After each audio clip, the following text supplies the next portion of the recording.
Good morning children. आज मैं आपको सप्तऋषि मंडल के बारे में बताने जा रही हूँ। इस चित्र को गौर से देखिए।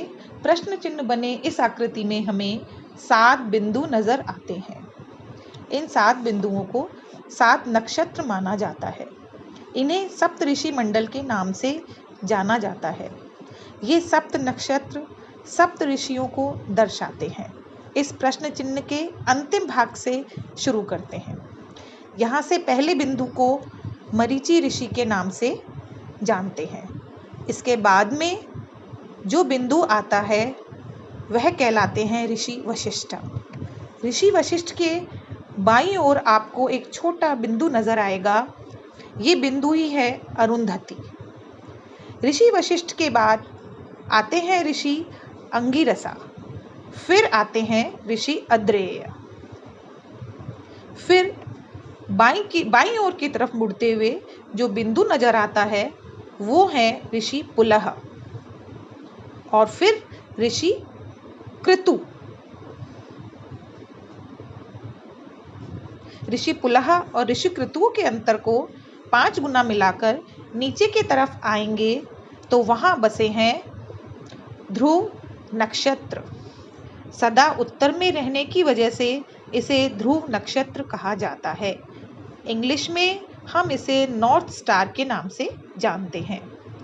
बाल्यावस्था के ध्रुव नक्षत्र अगर उत्तर में बसे हैं तो वृद्धावस्था के अगस्त्य नक्षत्र दक्षिण में बसे हैं। अगस्त्य और ध्रुव नक्षत्र हमेशा इसी स्थान पर ही पाए जाते हैं।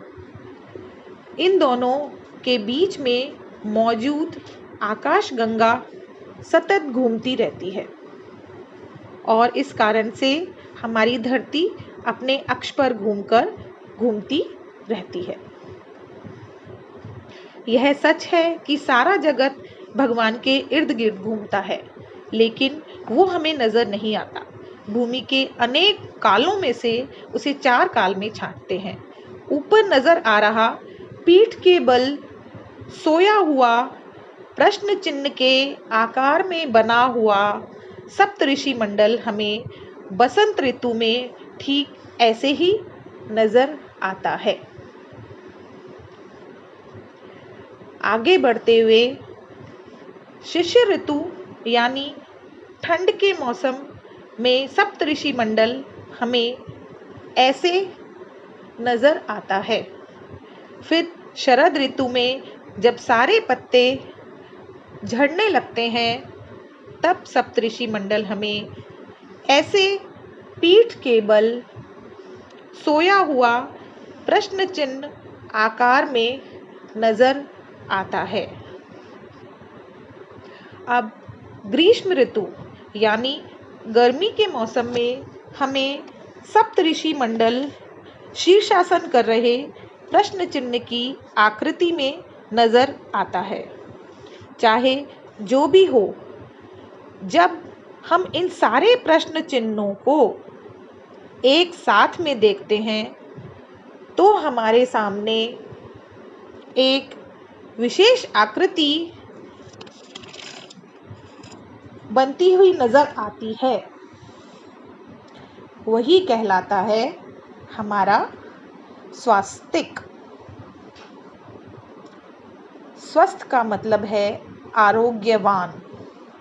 स्वास्तिक का महत्व हमारे बड़े हमेशा हमें बताते आए हैं, लेकिन स्वास्तिक का जन्म कहाँ से हुआ ये आज मैंने जाना और आपको बताना चाहा।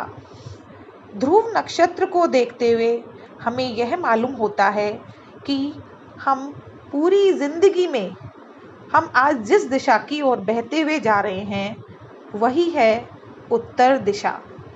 इसलिए ही शायद हमारी भूमि पर भी दक्षिण दिशा की ओर अधिक जल है और उत्तर की ओर अधिक जमीन। तो बच्चों, आज आपको ये कैसा लगा? आप सब बच्चे मुझे ज़रूर बताइएगा और मुझे व्हाट्सएप पे आप कुछ भी इसके बारे में प्रश्न पूछ सकते हैं। Thank you.